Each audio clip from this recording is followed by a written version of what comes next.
Good morning, everyone. It's my pleasure to welcome you to our continued roundtable conversation for Connecticut early childhood administrators. Today's session is increasing family engagement and children's learning through coaching. My name is Rosie O'Brien-Boytek, and I'm an Assistant Executive Director of the Connecticut Association of Schools.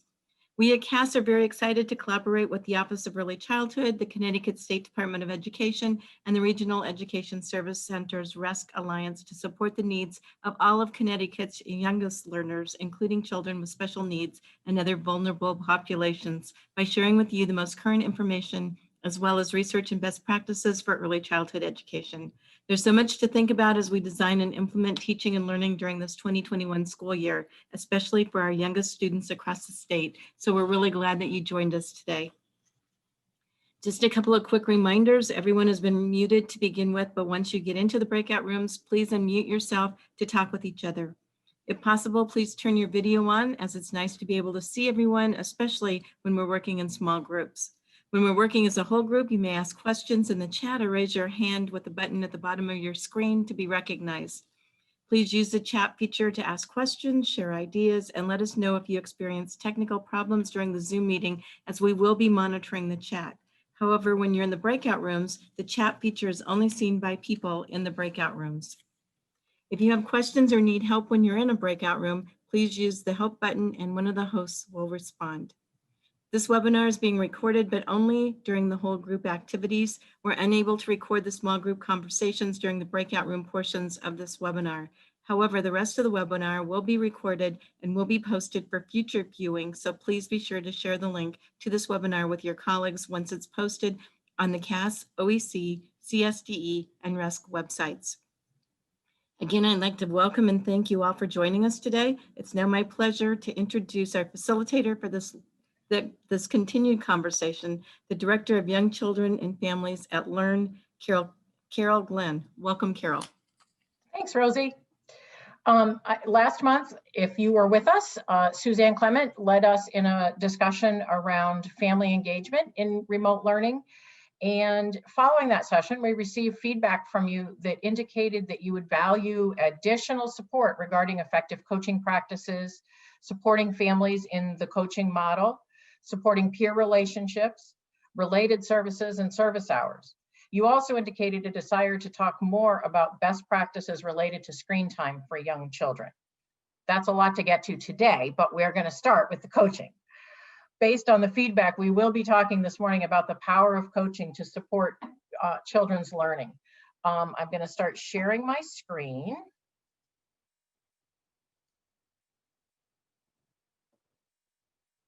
Except, let's see, I need to go back to the beginning. My apologies. I thought it was set. We're going to be talking this morning about supporting all children's learning, supporting children with IEPs to achieve those goals, engaging families and childcare providers in a team approach, and supporting teachers' professional learning related to coaching.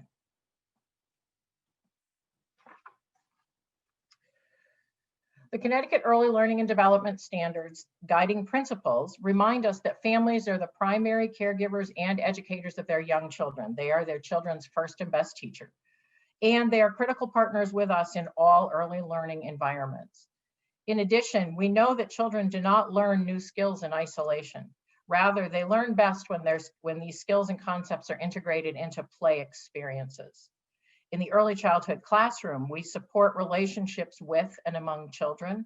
We intentionally embed learning into the daily routines. For example, upon arrival, children use verbal and nonverbal communication to greet the teacher and their peers. We support executive functioning skills like working memory to remember where to put their belongings. They use their fine motor skills to manipulate fasteners when they're dressing to play for outdoor play or when using the toilet. All of these experiences are intentionally supported with the goal of generalizing the skills across all environments. The children haven't changed during this pandemic. The environment has changed.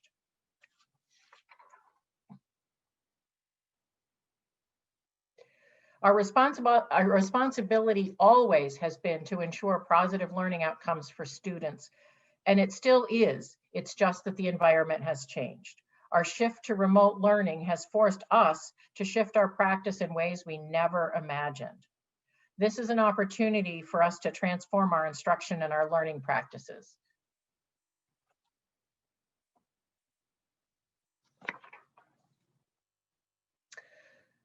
So we know that teachers engage in an ongoing cycle of observing, assessing, planning, and implementing, observing and assessing, planning, and implementing in classroom-based instruction. This all happens within the context of the early learning and development standards, the children's interests, family, and the cultural and community context. In our new environments, families are more important than ever in this cycle.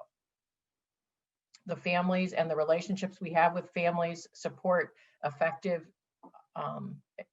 instruction for children, and the environment has changed.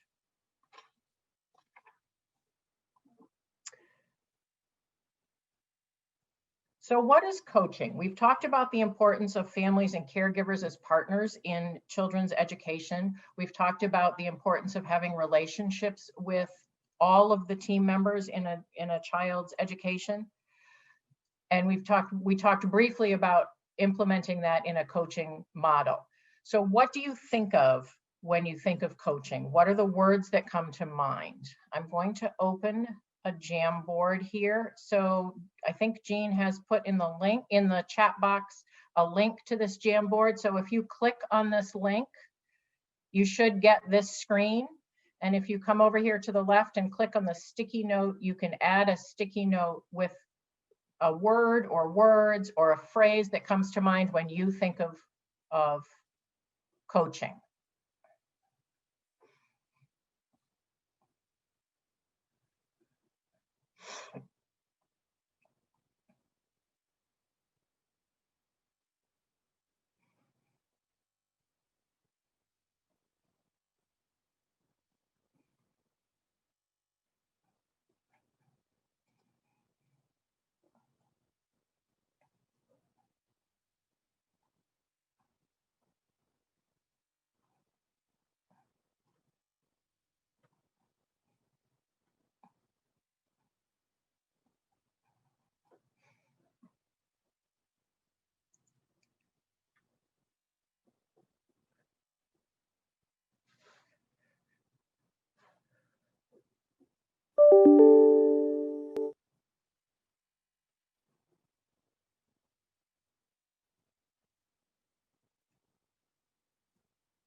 So I'm seeing lots of words that also make me think of relationships: encouraging, guiding, reflective, helping, respectful, culturally responsive, guiding, nurturing.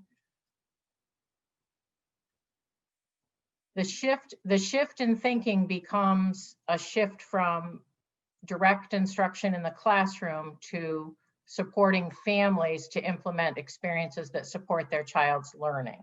So we realize we can't replicate what happens in the classroom in the exact same way at home with families, but there are things that families are doing within their natural routine that support children's learning.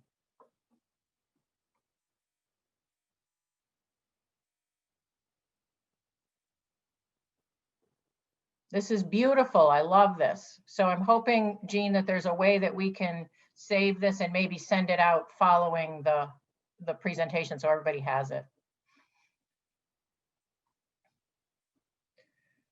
All right, so now I need to go back to my PowerPoint, and I'm going to go back here. I love that you're continuing to put words in. Continue to add those words about coaching.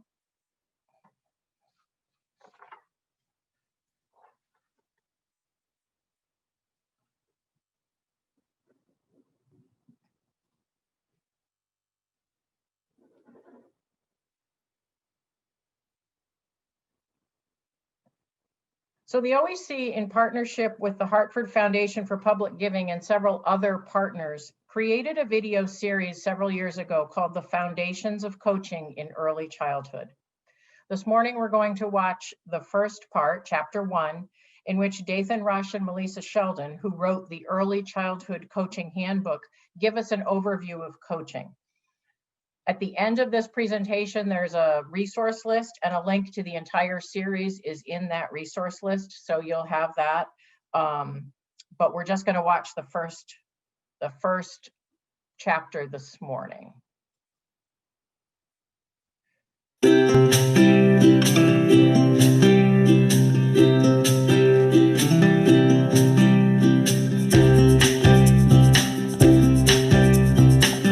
Greetings, my name is Deb Adams from the Connecticut Office of Early Childhood, and on behalf of a collaborative team of Connecticut entities that designed both the Connecticut Coaching Institute as well as the vision for this work, we're pleased to present this video about a coaching process. The purpose of this video is to give professional learning facilitators material to use with coaches as examples, thinking prompts, and opportunities for discussion about practice. If you're watching this, then you already understand that coaching is a powerful strategy for building confidence and competence with parents, caregivers, teachers, and other team members in being able to enhance. What happened?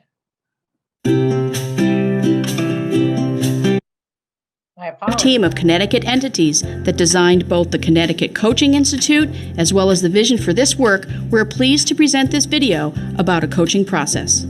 The purpose of this video is to give professional learning facilitators material to use with coaches as examples, thinking prompts, and opportunities for discussion about practice.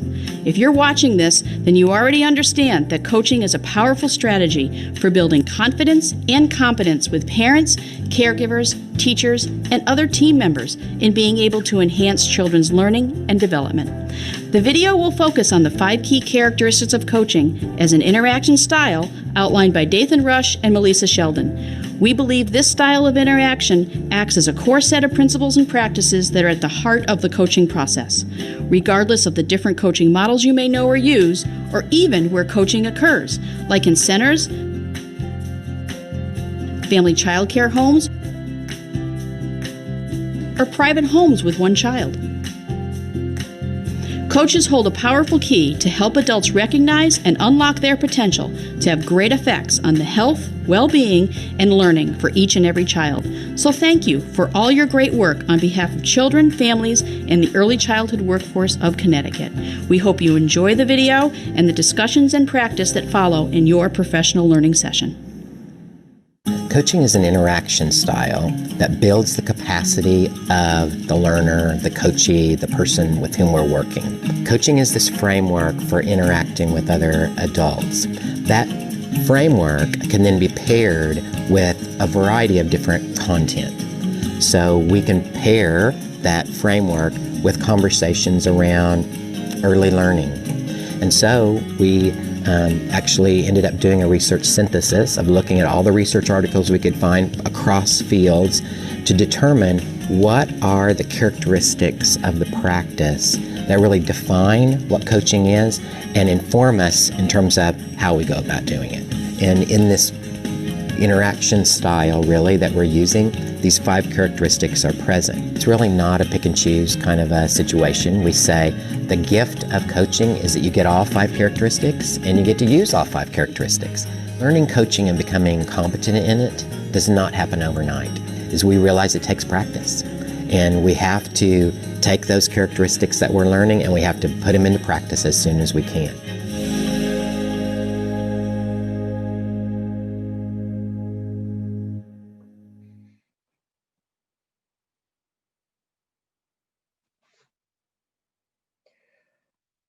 So again, if you're interested in seeing the rest of the video series, the entire series is about 20 minutes long. If you're interested in that, a link to that is going to be included in the resources at the end of this presentation. I'm now going to turn things over to my colleague, Judy Courteau, who is a consultant with EdAdvance and has tremendous experience in early intervention and in preschool special education. It's all yours, Judy.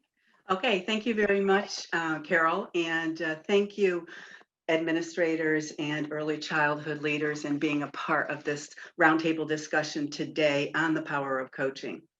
So I'd like you all to just take a moment, and in the chat, I would like you to indicate if you implement coaching as a strategy to engage families and support staff at your school. So right now, if you could just quickly in the chat, put a yes or a no if you're currently using coaching as a strategy in your schools. So I see yeses, good. More yeses.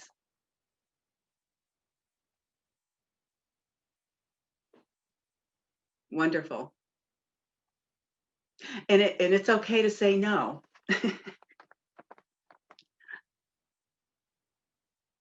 Great, great. Thank you. Thank you very much. So let's turn to the next slide. Thank you. And so coaching is used in the Connecticut Birth to 3 system. And you may have also heard about practice-based coaching, which is used by Head Start. And there's evidence to support the effectiveness of coaching in improving outcomes for children. So coaching is an evidence-based adult learning strategy that recognizes what the parent or caregiver is already doing, supports the child's development and learning. Coaching builds competencies and it extends learning. It begins with understanding what the other person knows and what the other person is doing. It's responsive to the needs and priorities of the person being supported. The foundation of coaching is really the belief that the individual has the capacity and the competencies to extend their learning and develop new skills. So the focus is really on the adult who is working with the child. So coaching does result in improved outcomes for students. It builds confidence, competence, and it recognizes that the typical activities and routines in that child's environment are the context for the child's learning. And that's so critical now, especially when children are not in our school classrooms. Children are in the environment. They're in a childcare setting, they're in a family childcare setting, they're in group care, they're with their parents, they're with trusted adults. So they're not in the school as they were before the pandemic. So it really makes sense that the adult who is experiencing these routines with the child is the one who supports the child's learning. So I'm going to ask Carol to stop sharing the screen for a moment, and I'm going to share a story with you. So I'd like to share my experience as a preschool special education teacher in a public school. I was in the process of transitioning my students to the bathroom when the principal came into the classroom to observe me. As she entered the classroom, she saw what we were doing and she politely said to me, "I'll come back when you're teaching. I'll come back when you're teaching." So it really was in that moment that I realized the culture and expectations of school were not really in alignment with what I knew were the developmentally appropriate experiences to support young children's development. I knew I was teaching. I knew I was being intentional. I was supporting the children's language skills. I was asking them to follow 1, 2, and 3-step directions. I was activating their working memory. What do we do first? What do we do next? I was giving them authentic opportunities to practice their fine motor skills. I knew I was teaching, but I wasn't sure that the principal did. So I will admit that I did succumb to the pressure. And as we walked to the bathroom, we sang the ABC song. So everybody else was very clear that I was teaching. So let's go back.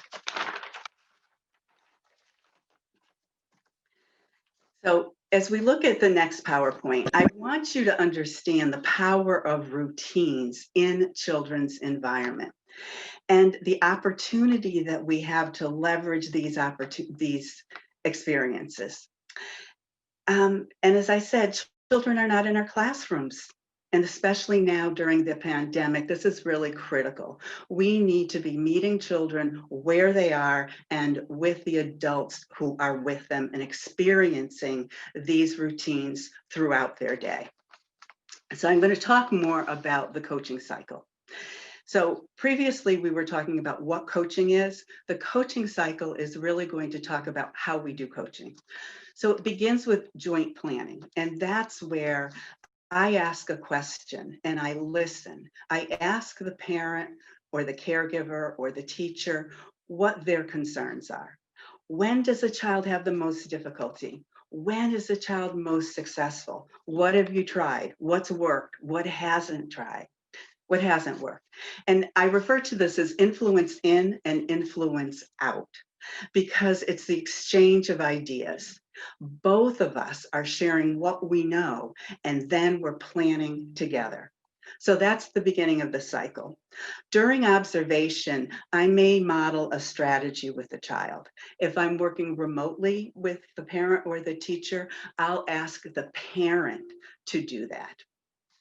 So I would like you to consider that during the observation part of the cycle, what we're really doing is supporting the adult. This is where we focus on building the skills of the adult. This is where our adult learning strategies come in. How can we support that parent? In the action practice portion, this is where we deliberately implement the plan. Every day, all the time, throughout the week, the adult will continue to offer opportunities for the child to practice. Do you see the power of that? It isn't just a speech and language therapist working with the child for 20 minutes, 2 times a week. It really is supporting that adult who is with that child in the environment and practicing these skills throughout the day. Reflection occurs when the adult considers the strategies that they've been using. They examine them. Is it working? Have I really been consistent in the prompts that I've been using? Does the child need more time? Is a skill that I'm asking the child to do too challenging? And sometimes this happens in the moment where we reflect on our practices and what we're doing. Feedback is when I meet with the adult, I meet with the teacher, I meet with the teacher in the child care center, or I meet with a parent, the caregiver, and we talk about what's happened. This is where progress monitoring occurs. This is where we monitor the progress of the child. What worked? What didn't work? Why or why not? What do you think the child's ready for next? And what other routines can we incorporate into this skill? So you see the cycle. It's a continuous cycle. And the results of this are amazing, because what it does is it builds and develops upon the skills of the adult who is with the child in that environment, while that adult is teaching and supporting the child to learn and practice new skills. The adult benefits, the child benefits, and if the child's in a group setting, the other children benefit as well. So we're going to watch a video in a few moments. And in this video, you will see coaching in action. There are some young children in the video, but there are also some older children who will be starting preschool in a few months. What I'd like you to do is I'd like you to pay attention to how the therapists coach the adults.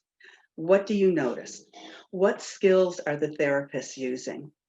And when I reflect back on what you put into the Jamboard, you already know a lot of the skills that we need to use when we're working with adults. So you're going to see this in action. So please pay attention to what you see. I'd also like you to consider, as you're watching the video, how this compares with direct instruction. And when we're finished, we're going to go into breakout rooms to share out our observations. So right now, just relax and enjoy the video, and I think that you'll find it very interesting. So we can begin the video, Carol. Thank you.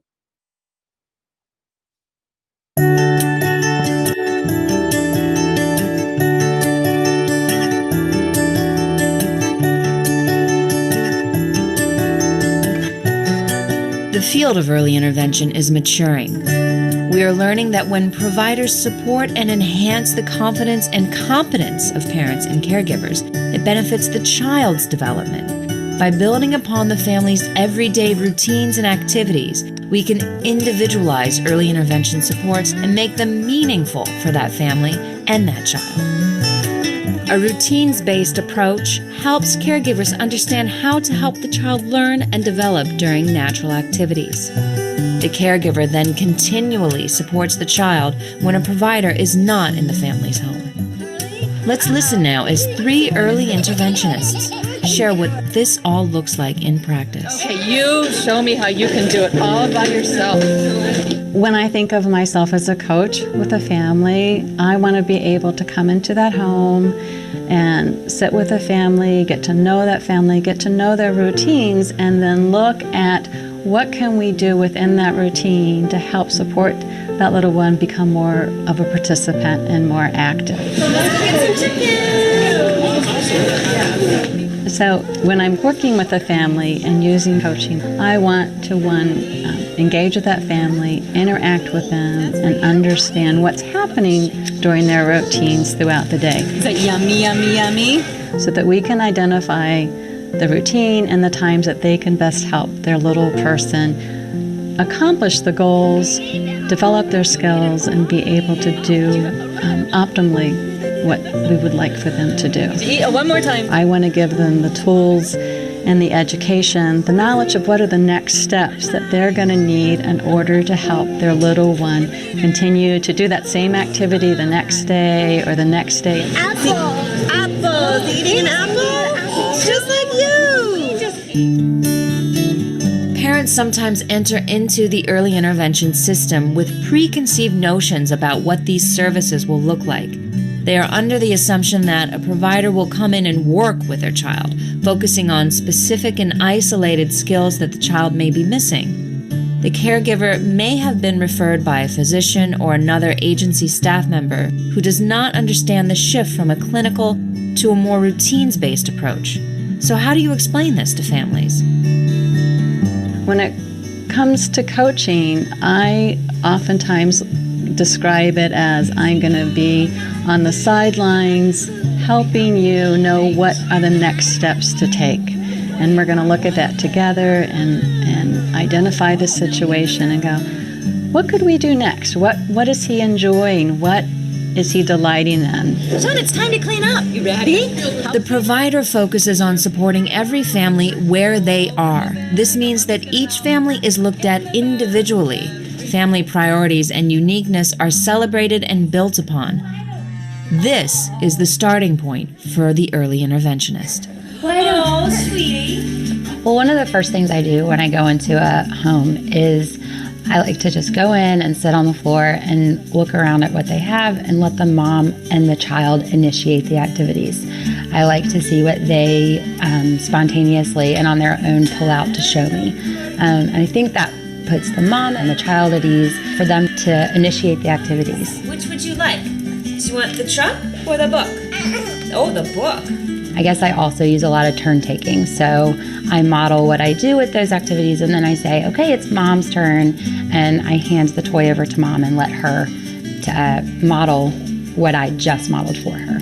See, what do you think? When parents have the opportunity to interact with the provider and observe new strategies or activities being used with the child, and then practice those same strategies while the provider offers support or suggestions, the parent gains experience so that he or she can continue using these strategies when the provider is not present. All through the town. So when we use those natural environments and when we use those natural opportunities that are happening within the day-to-day moment or real time, and if we support the child or the parent in that moment during the week when service providers are not within the home, that parent can reflect on that moment and say, you know what, I can do this. I'm competent. I am a facilitator for development for my child because it was a real life situation.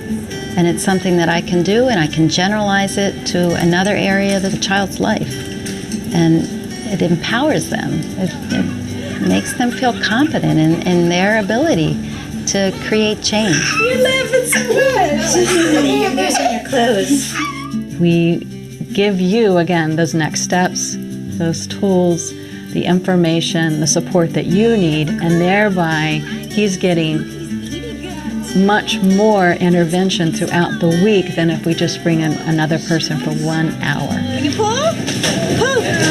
I think that my focus has become much more family focused. Now it's more, what does the family want in their life, and how do I help the family reach those goals? They're not two separate skill sets. If I want to promote what's valuable, my first role is to find out what are their expectations of that child, and what do they want to be able to do with their child, and what is a struggle for them in their day-to-day life, in the moment-to-moment. That's what's important to me. Did you have a good time? So it's much more of a shared responsibility. It's not the onus of the responsibility. Making that difference is not on my shoulder so squarely, but it's a shared responsibility, and I've empowered the parent, and they have developed their confidence and their competence, and they're able to explore what it is that they can do to help their little person and to make a difference in their lives, and then they can find the joy in making those differences. Thank you. Thank you. Hugs. This video has given you an inside look at 3 providers who have shared what their early intervention practices truly look like, how they engage the family, use coaching, and build on everyday routines and activities. Perhaps you are wondering how you can make these changes. Tune in to the 3rd segment of this video to help you get started.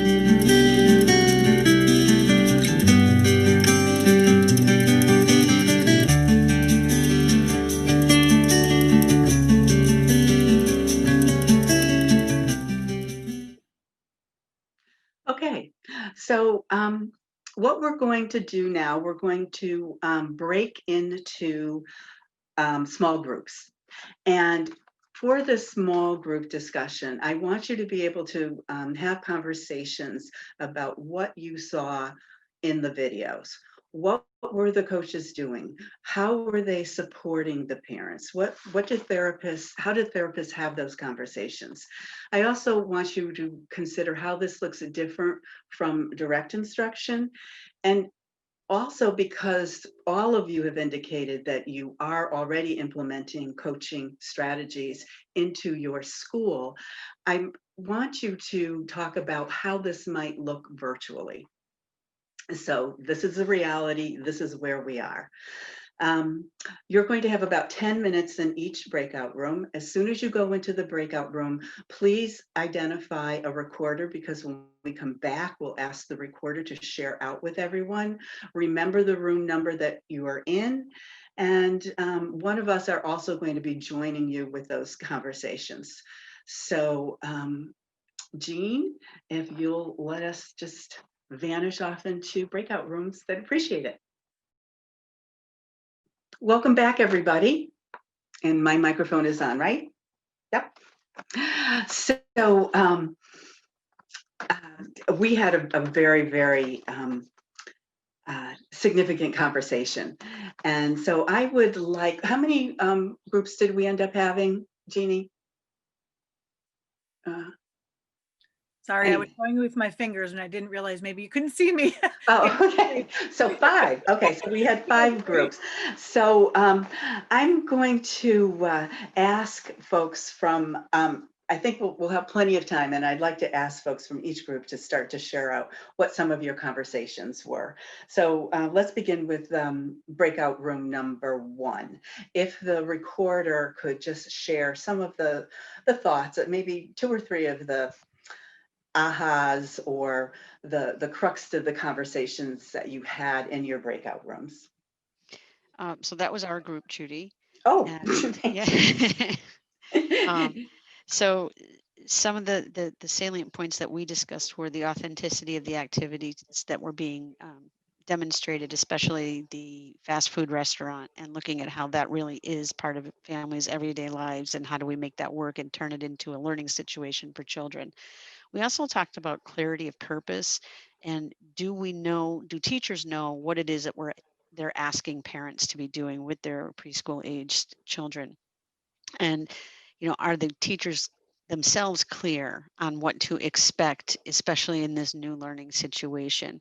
And, I apologize for monopolizing that conversation, but looking at all of the different scenarios that a school district has gone through this year, whether it's because you started as hybrid, you moved to full remote, parents were opting in and out of a hybrid to full remote or withdrawing altogether, whether or not, and I didn't mention this, but the whole issue of staff needing to quarantine because of illness, students needing to quarantine because of illness or exposure, and which breeds a daily changing horizon. And how do you adapt to that in the moment every single day going into work, where you are guaranteed that not only will no 2 days be the same, but no 2 hours are going to be the same? Thank you, Kathy. And you're very articulate. You captured everything that we talked about in there. And it's so important about the clarity of understanding. Did teachers understand what was expected of them? And did parents understand what was expected of them? You had mentioned that many parents opted out of distance learning because it seemed as though it was going to be overwhelming to them. And we didn't give them an opportunity then, but we can give them an opportunity now to look at, we're looking at what you do every day. This is happening all the time, and we know that there are plenty of opportunities for you to enhance students' learning within the context of the day. So group number 2, could we have someone from group number 2 share out your conversations? Hi, Judy. I'm Melissa Baldwin. I was in group number 2. We spoke about, I'm in Brookfield, and our other participant was in Cheshire. And Brookfield has gone hybrid or remote for the entirety of the school year. Cheshire has been in, so it definitely looks a little bit different. And as many of us were teachers at some point, we know release of control is a very difficult thing to do. But we talked about how some of the changes came about from one remote session to the second one. So for example, in Brookfield, our remotes now look much different than they did at the beginning of the year because we gave parents choice. And in the second session, we provided them with the materials at home and coached them in working with the children. We still have our remote sessions with our children, but they're not nearly as long as they were prior to, it was literally 2 weeks ago. So it is definitely moving in a good direction. I think we're definitely taking a coaching model more, we're definitely looking at a coaching model more closely, because it really is providing us with more information on our students, and they're making better progress at this time than they did at the beginning of the year. You're on mute, so you know. Thank you for sharing that, Melissa. And, I got a sense as you were talking about a deep sigh of relief, that it sounds as though you're finding your stride. You're beginning to realize what works and what doesn't work. And the other thing that I heard you talk about was giving parents choice. And that's part of adult learning strategies, is having the adult have some control and trusting that adult, releasing some of that responsibility to the adult. And we talked about a lot of the lessons that we have learned throughout this, and we didn't know what we didn't know in the beginning, but it's not too late unless we start now. And so thank you very much for sharing that.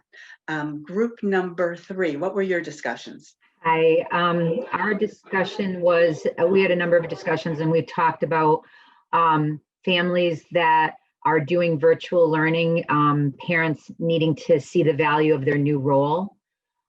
We talked about the struggles for educators since the children are on, some of the kids are on virtual, and the parents are working parents, and the kids still need to go to the babysitter or to a daycare. And the kids that aren't getting online at that time, it's really hard for our educators because they're spending a lot of time making phone calls, scheduling, making sure the children are getting their services. And so, you know, their job is looking different too, because there's a lot of managerial kind of work going on.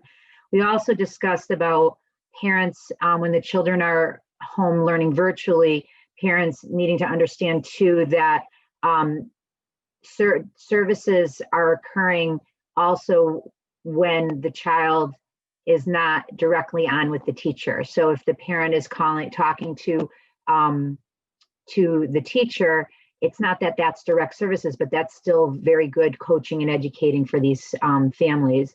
And then lastly, we talked about birth to 3. I guess there's been lots and lots of referrals coming in, and from families, and 90% of them are being picked up. And it's been in the area of, I think, correct me if I'm wrong, it was mental health and autism. So we have a big crop of children coming our way into the schools, and we have a lot of work to be done.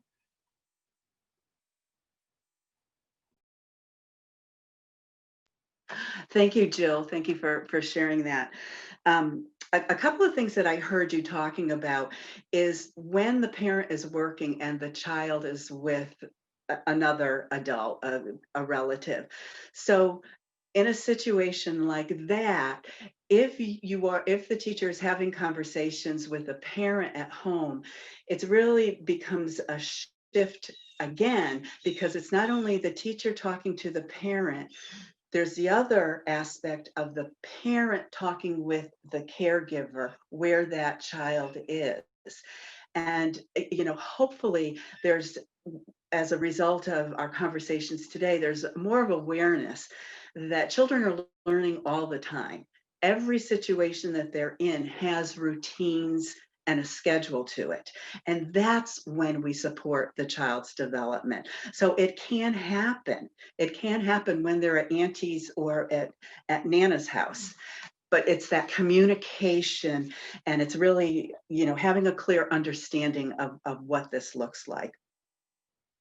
So thank you for sharing that. And on the bright side, I would say, with you having lots of families transitioning from birth to 3 to the school system, they're familiar with coaching, because that's the model that has been used in Connecticut for a very, very long time. So that may help you somewhat, and it really focuses on relationships. So I know it's overwhelming, and I know it's going to be difficult for everyone for that transition, but I think focusing on that piece of it might relax some of your anxiety, I hope. So our next breakout room was number 4. Am I correct? Number 4? No, we only had 3 rooms, Judy. Oh, we only had 3 rooms. Mm-hmm. See, I saw you put up 5 fingers. Okay, let's move on to the next slide.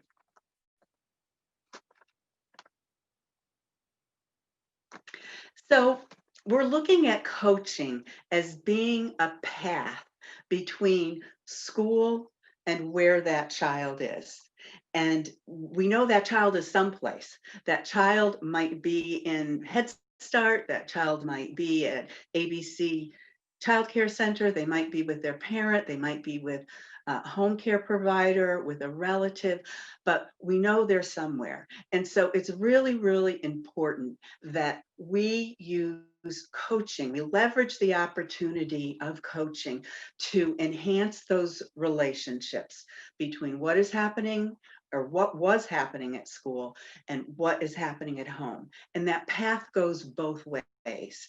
It's important for us to be listening to parents, understanding what's going on in that family's life, and using that information to build that partnership with schools.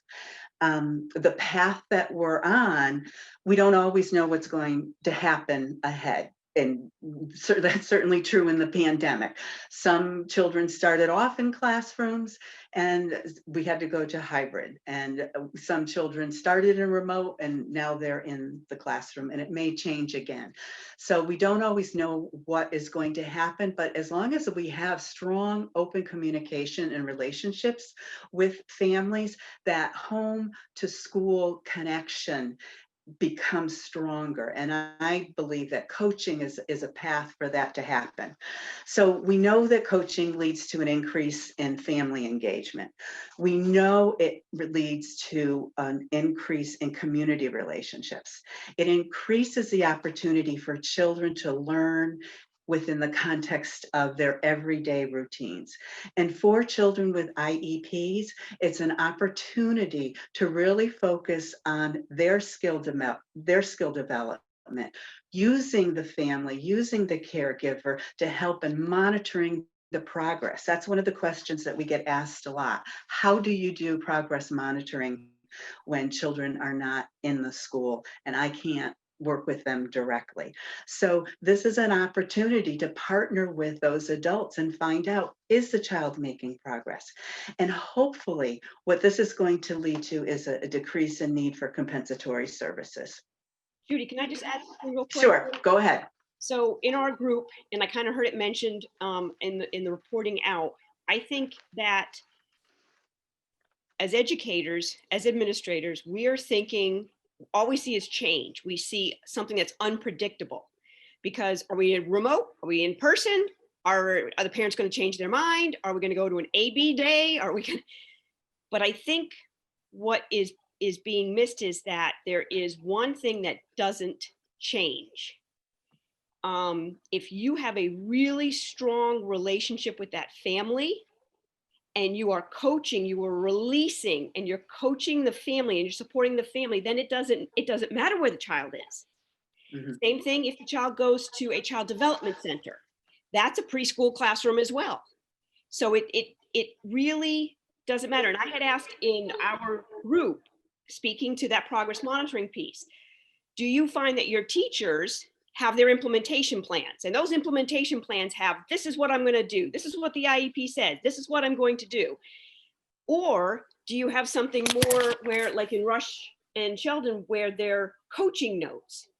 So as opposed to me coming in and saying, here's what we're going to do, I'm surveying the environment. I'm asking the adult, what are your goals? What do you see? What can the child do, with independently? What are your struggles? And then behind the scenes, I'm making connections to standards, but I'm supporting that adult, because I think what we're missing is we think we're coaching if we create something and then tell the parent to do it, mm-hmm. as opposed to, in its radical concept, really releasing control and finding out what's going on the other side of that screen in those different environments, no matter where the child is. And then supporting that adult so that the adult's got even just a couple simple tools that can be used all day, every day. Mm-hmm. That's way more powerful than me looking at my IEP and giving the parents materials in advance or telling them to gather materials, because a lot of what I hear people saying is we coach. And during that time, that's when the kids get their related services. That's not coaching. When I'm talking about getting, well, that's when they get their direct instruction. That's not coaching. So I think when we really need, it's a radical shift. It's a radical shift. And I'm curious as to, how the role that administrators see in supporting their teachers shift that paradigm. Because what you say and what you do could possibly be two different things. Exactly. I think too, Julie, the powerful piece about coaching is that it supports that family and those adults in the child's life, whether they're the early childhood program teachers, whether it's Nana, whether it's mom and dad, whoever it is, to be doing some of these, to be practicing these skills and working on these learning opportunities every day, all day, instead of that 30-minute clinical therapy session that you get with your provider. So if you begin to think about it as an opportunity to actually increase the amount of time the child is learning, because we do all know, and we've talked a lot about how children are learning throughout their day in every environment, in every experience that they are engaged in. If we begin to think about that and support families to recognize that as a learning opportunity, helping to clear the table, helping to sort the laundry. Sure, it's a great little chore for a child to learn to do and learn some responsibility, but there's also some skills and content that they're learning at the same time. And I think that's part of the mind shift. And in order to document that, because I know principals, administrators, special ed folks, okay, how do we document progress? We got to document progress, it's got to go on the IEP. I really think if you take the time to take a look at how these Russian children, how they document their coaching notes, it's a perfect opportunity. That's how data should be collected. And you can really track progress. And I think and you can make connections again to the standards, but it flips it. It's that role release. It's the release of control. Mm-hmm. Thank you, Julie and Carol, for adding comments. The other tool that can be effective too is when we look at the Connecticut Early Learning and Development documentation system. So within that, there are actual forms, and I know that a lot of programs are using the Connecticut ELDS and the DOTS, and you can use those forms, and there's actually specific questions that you can be asking of family and caregivers, and we're expected to get input from them to measure how children are making progress. So these conversations we've just had are a great lead into the next PowerPoint.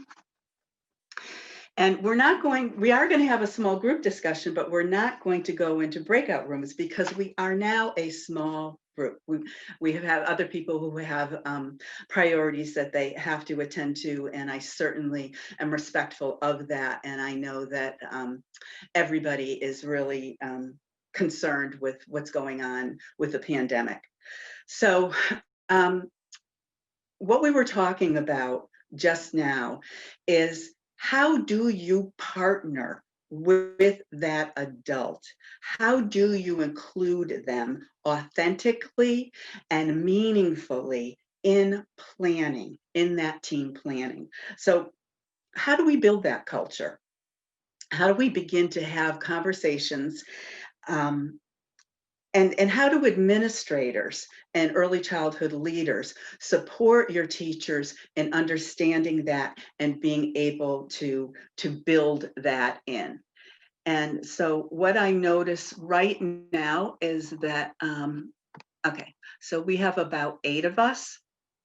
So what I'm going to ask you to do is I'm just going to ask you for a moment or two to just kind of think about some of the strategies that you might already have in place in your school and share with the rest of us. And if you don't have strategies that you feel effective, please talk about some that you would like to have. So I'm just going to give you a few seconds. And I'm gonna begin the conversation. Thank you for putting the connection to the dots into the. Excuse me, Judy, could I just interrupt for a second? Go ahead. Would you like me to pause the sharing so we can all see each other? Sure, that's a great idea. Okay. So one of the strategies that's been made clearer, I think, in our conversations today is really understanding the important role of the parent and the caregiver, and having the teacher be clear about what it is that they can be doing to support the adult in this team. And I think that Julie used the word before, which is role release. And that includes building trust, building a relationship. And I know that Andrea is not with us right now, but I know that Andrea has mentioned before that it's really about relationships, relationships, relationships, relationships. So when we begin to have those conversations with families from the very beginning, we need to be thinking about strengthening this relationship. And so my aha in this conversation is making sure that we are communicating that, first of all, the teachers and the therapists know what we're expecting of them, and that the parents and the caregivers in turn also have an expectation of what we're asking. Other thoughts? I think, Judy, and again, I'm drawing from the work that I've done with teachers and administrators in our area, and we come to the table with, I know the L's, and I know what needs to be taught, and I have my curriculum, and if I'm in special ed, I know what those IEP goals are. And so I have all of this, I have this paradigm from which I work, which is, here's what we're going to do. And to build that relationship, I need to stop all, it's radical. I need to stop all of that, kind of put it in the background, and really figure out a way to find out what the adult and the child on the other end, what they need. What's your environment like? What are your routines like? What areas do you find you struggle with the most? Let me help you. That's what I'm here for. And start that relationship, recognizing their background, recognizing their strengths, maybe some of their limitations. And it could be that they don't have certain materials. It could be that there's only a certain amount of time they've got for technology. You know, I got a phone or I've got an iPad, and several of us are sharing it. So I think it's really, you have to really kind of take all of our stuff that we're coming to the table with, put it aside, and really find out what's going on in that environment, because everything is child development. Sometimes in their environment, they're learning things they shouldn't be learning. So, and we don't even realize it. So it's an opportunity now to really strengthen those relationships, and moving forward, trying to get through these next few months. Relationships are really, that's what's going to make us or break us. That's what's going to support that child's learning or have barriers to the child's learning. So I think I got to put my stuff aside and find out what's going on the other end. I think too, the second part is, and I speak from bias, I'm going to be honest. I've worked with many districts who really don't perceive or value community-based preschools and consider that as equal a learning environment as my classroom, or as an administrator, my public school classrooms. And it's an opportunity for, especially as like service providers, special ed or speech and language, to strengthen that relationship, because those are the places that don't close. They remain open. So I can leverage, I can work with that staff and support them. And it's a win-win, because I'm making their day easier. You know, working with a child, I'm giving them tools, whatever. But I really need to, in order to, you're talking about how do I start those relationships? How do I strengthen those relationships? I need to not come in with the bull in the china shop. This is what we're going to do. Here's the materials that you need. Here's my, my implementation plan. Let's go. This is the time you need to be on Zoom. Yeah. Those conversations are so important. And it isn't that we don't have that knowledge. As a speech pathologist, which is what your background is, Julie, and myself as a special education teacher, I have knowledge too, but it's that exchange of information. We're valuing the information that that adult has about that child that we don't have. We don't know the current routines that that child is in when they're not in our classroom. We need to have that information. So we're talking a lot about our ability to listen, to really sit back, settle in, and hear what those adults are saying. And when we do that, the effect is that the adult feels as though they're part of the group, because they are part of the group. They're part of the team. They have an equal voice in discussing and sharing what they know about this child. And that's what our focus is. Our focus is on outcomes for that child. And how can we do this together?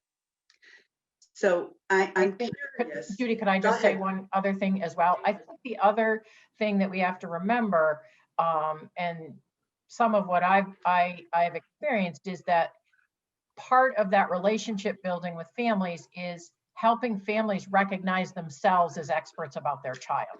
There are families who lack the confidence in their ability to support their child. And so part of that relationship building and that conversation with them is to help to empower them to understand that they really are, we say it all the time, you're your child's first and best teacher, but we need to help them understand what that looks like and how they really truly are, in whatever their environment is, an effective teacher for their child.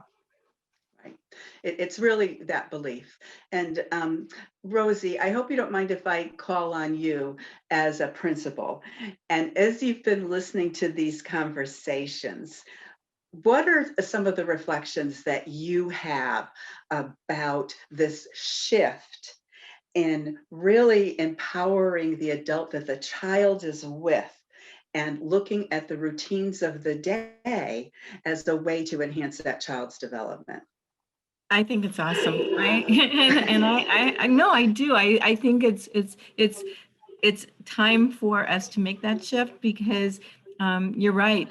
And especially as we're in remote learning more and more and whatever, there's no way that one teacher or two teachers are going to be able to meet with all of the kids and give them everything that they need. And how powerful to encourage and support and enable parents to be able to pick that up. I can remember joking, but not really, about how if we could only prepare parents to be parents before they become parents, how much more powerful that would be, because there isn't anybody, any course, any whatever that teaches you how to be a good parent. And so if teachers can start to help in the early childhood years, help encourage parents and teach them how to be a teacher for your child, as well as a parent for a child, as well as a caring, nurturing family. I just think that's so amazing. I mean, I was lucky when my kids were little that I was teaching first grade, and I was able to, I wanted to help them learn how to read. So I'm doing the same kind of things with letters on the refrigerator, those magnetic letters. I mean, any of those kinds of things that we could give parents as tools to help their kids and make it into a fun game, as opposed to something that you have to do, but this is something you want to do. As simple as reading stories to your kids. I mean, all of those kinds of things that a lot of parents don't think about. I can remember, I hate to go on, but I remember one time thinking that, because we didn't have kindergarten pre-K when I first started teaching back in Oregon. And so the kids that came into my classroom, it was the first time that they were ever in school. And I was sure that this little boy was colorblind, because I couldn't help him understand the different colors. So we got the one state test and we tested him, and he was not colorblind. Nobody had ever talked to him about the different colors. And it's simple as that. How do we help parents understand how they can help their children learn? And so, yeah, I think this is great to hear this. And I am so excited that we're moving from actually being the teacher and the parent to now helping to support the parent to be the teacher. And we as teachers are becoming, what I like to say, is the guide on the side. And so I really am, I'm thrilled. Yeah, I think we're in a transformational time. I think the pandemic has forced us to really buckle down and to reconsider how we are supporting children and families, and then looking at it through an equity lens as well. And one of the other benefits of really beginning this strong relationship when children enter preschool is that that's really when parents are the most connected to what's happening in school. And I can remember my daughter starting kindergarten, and I was welcomed into the building. They were happy to see me. But as the years went on, it didn't seem as though they were so happy to see me anymore. And then what schools struggle with is, how do we engage families? How do we engage families? So this is a wonderful opportunity to begin that strong relationship building and that respectful relationship building. And we're talking about meaningful relationships and welcoming the knowledge that families have and incorporating that into what we do in schools. Would anyone else like to offer anything before we move on to the next slide?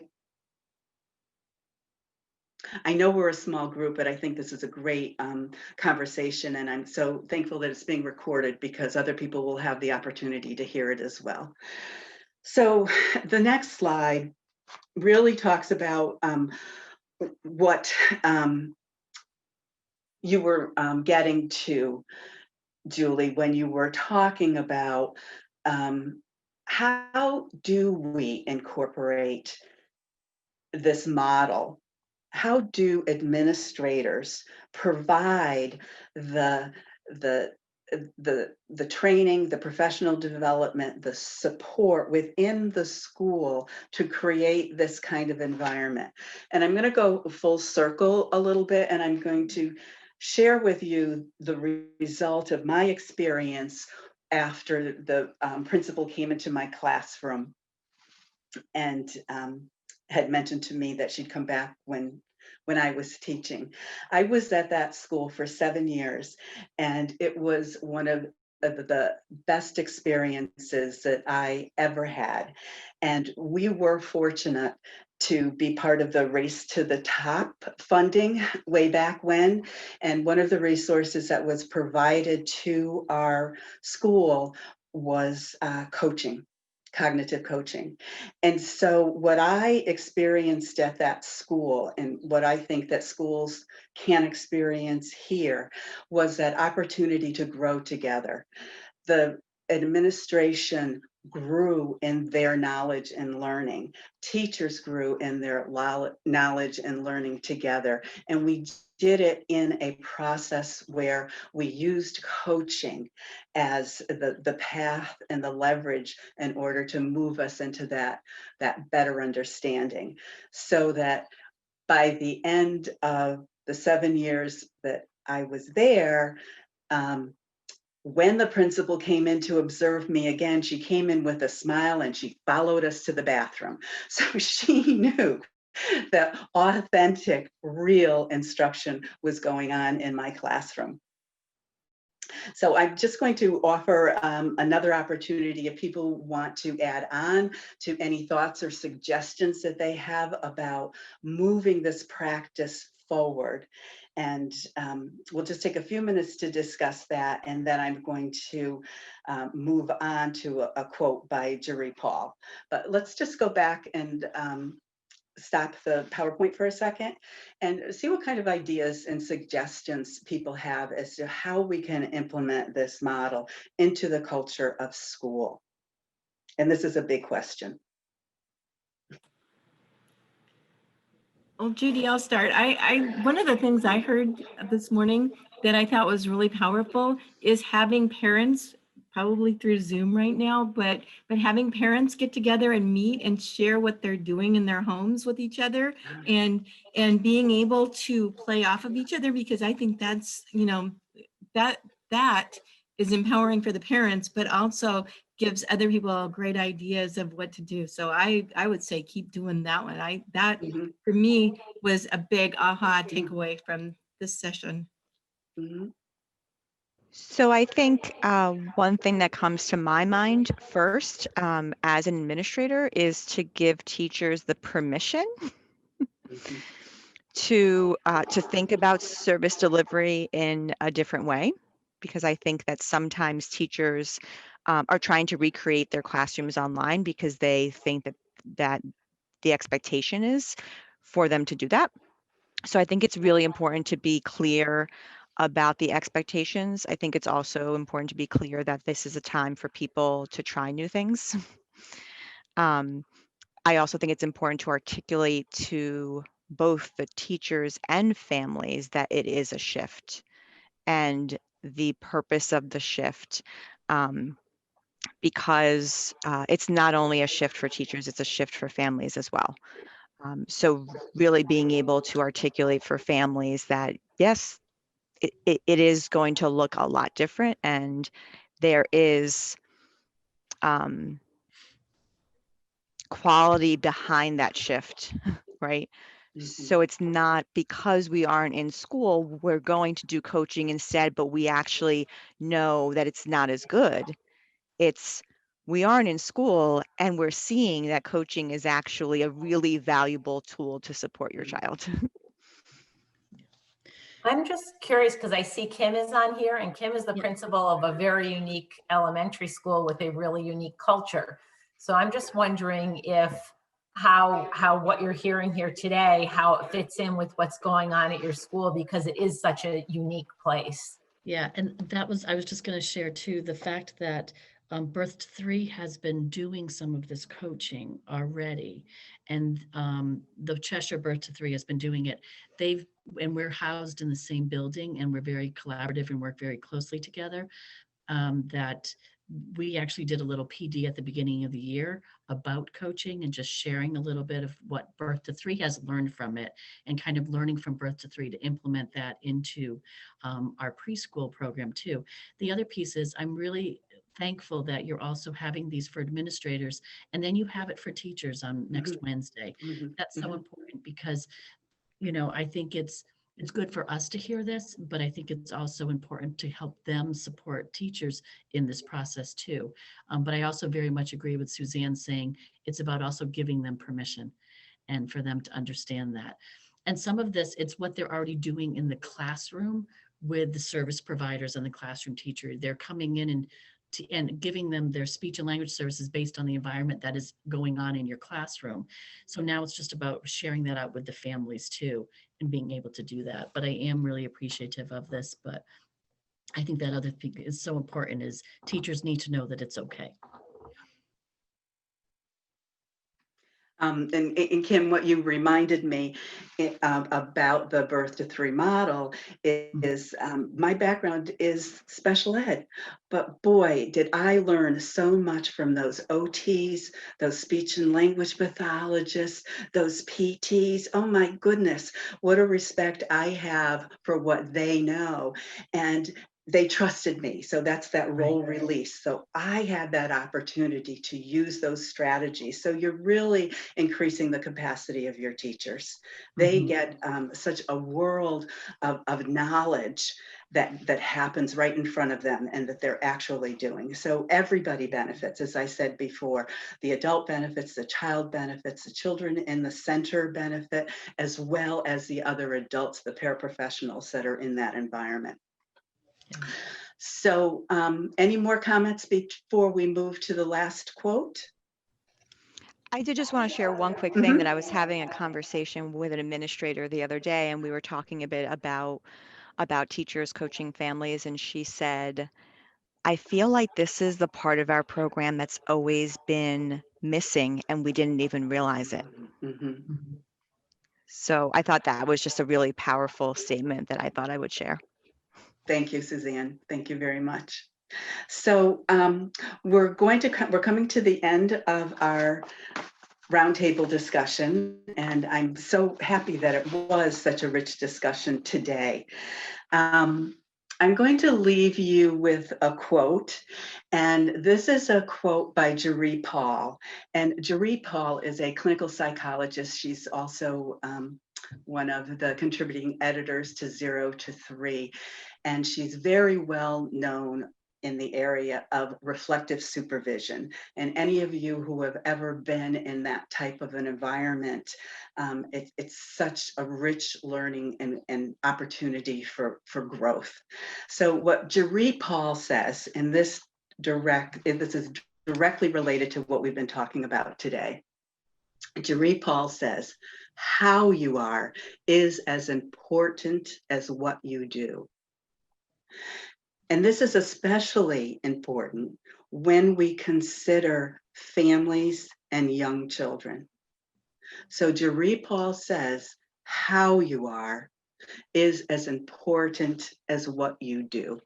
So that's a deep reflection. It really gets at our relationship building, our ability to listen, our ability to be available.